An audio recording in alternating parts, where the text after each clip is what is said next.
अस्सलाम वालेकुम students, today we will be discussing prepositions in detail. सबसे पहले प्रेपोजिशन को डिस्कस करने से पहले ये आप लोगों को नो हाउ होनी चाहिए कि ये आज की जो इस लेक्चर की वीडियो है ना कि सिर्फ वो ग्रेजुएशन के स्टूडेंट्स के लिए जो कि सरगोदा यूनिवर्सिटी के एग्जाम में अपीयर होते हैं या बीए के स्टूडेंट्स के लिए जो कि सरगोदा यूनिवर्सिटी से अपीयर होते हैं, बल्कि सेकेंड ईयर के सरगोदा बोर्ड के स्टूडेंट्स के लिए भी है।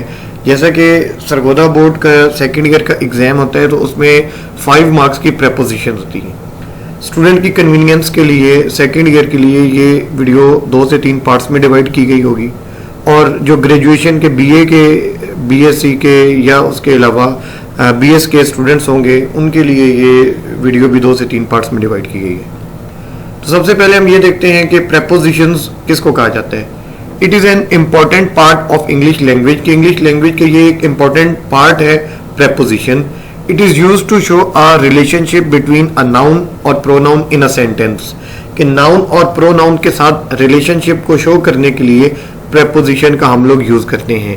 अ preposition must always be followed by a noun और प्रोनाउन इन अ सेंटेंस, कि सेंटेंस में प्रेपोजिशन के साथ नाउन और प्रोनाउन लगा हुआ होना बड़ा ज़रूरी है। अगर नाउन और प्रोनाउन नहीं लगा हुआ होगा तो वो हमारी प्रेपोजिशन कंसीडर नहीं होगी, वो एडवर्ब कंसीडर होगी।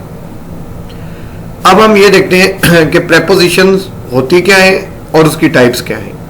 तो प्रेपोजिशंस को ये भी आप कंसीडर कर सकते हैं कि पोजीशन से पहले, प्री जैसे कि पहले को बोला जाता है, प्री पोजीशन, प्रेपोजिशन मतलब पोजीशन से पहले। राइट साइड पे देखेंगे स्क्रीन पे एग्जांपल्स लिखी हुई होंगी 4, उनमें से 2 ठीक हैं, 2 गलत हैं। पहली एग्जांपल रीड आउट कर लेते हैं हम। ही इज इन किचन, ये बिल्कुल ठीक है। इन प्रेपोजिशन है हमारे पास, इन, ऑन ये प्रेपोजिशंस होंगी।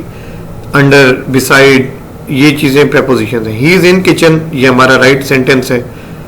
प्लीज कम इन ये रॉन्ग है। इन तो यूज हुआ है लेकिन रॉन्ग क्यों है हमारा ये सेंटेंस, क्योंकि इसके आगे हमारे पास यूज नहीं हो रहे, हमारे पास ऑब्जेक्ट नहीं है। अब पहली एग्जांपल दोबारा से अगर आप देखें, ही इज इन किचन, वो किचन में है, किचन हमारे पास ऑब्जेक्ट है। प्रेपोजिशन को सॉल्व करने के लिए ये जरूरी है कि आपके पास ऑब्जेक्ट हो। अगर आपके पास ऑब्जेक्ट नहीं होगा वो आपकी प्रेपोजिशन नहीं होगी, वो आपके एडवर्ब हो सकते हैं। प्लीज कम इन ये रॉन्ग है क्योंकि हमारे पास यहाँ पे आगे ऑब्जेक्ट ही नहीं है। अगली एग्जांपल हम देखते हैं, please put it in the box, ये हमारे पास राइट है, ठीक है ये हमारे पास। अब द बॉक्स हमारे पास क्या है, ऑब्जेक्ट है। पहली एग्जांपल हम देखते हैं, किचन हमारे पास ऑब्जेक्ट है। प्रेपोजिशन को सॉल्व करने के लिए आपके पास ऑब्जेक्ट का होना बड़ा जरूरी है।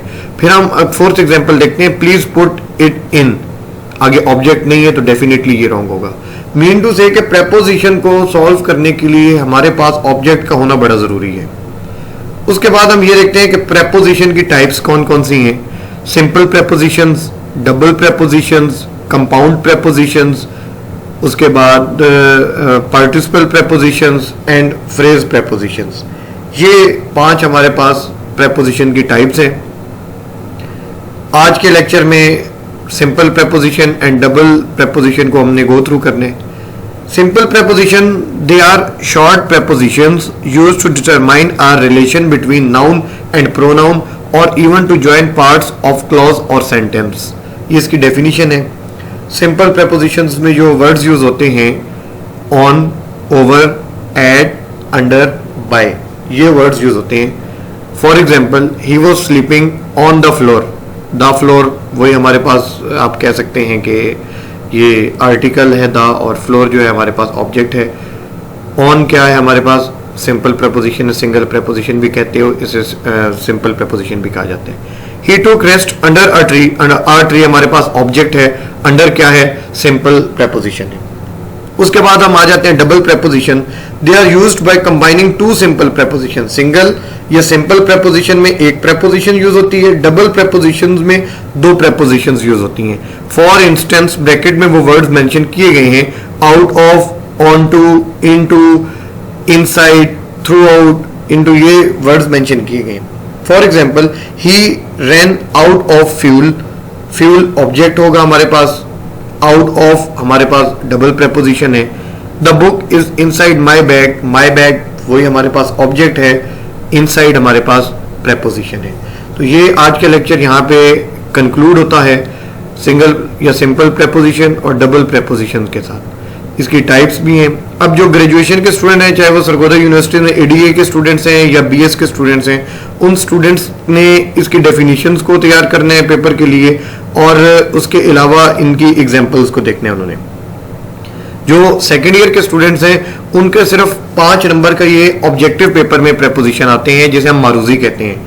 आपके पास 4 ऑप्शंस दिए गए होंगे, उन 4 ऑप्शंस में से आपने एक को टिक करने हैं। तो इसलिए जो सेकेंड ईयर के स्टूडेंट्स हैं उन्होंने सिंपल प्रेपोजिशन हो, डबल प्रेपोजिशन हो, या प्रेपोजिशन की टाइप्स हैं या डेफिनेशंस हैं, उनको सिर्फ पढ़ना है अपने समझने के लिए। इसके अलावा उन्होंने ये डेफिनेशंस को तैयार नहीं करना, एग्जांपल्स और रूल्स को समझना है कि सिंपल प्रेपोजिशन यूज हो रही है, डबल यूज हो रही है, या इनमें डिफरेंस क्या है, और इसके अलावा प्रेपोजिशन के जो मुख्तलिफ रूल्स हैं वो गो थ्रू होने जरूरी है सेकेंड ईयर के स्टूडेंट्स के लिए।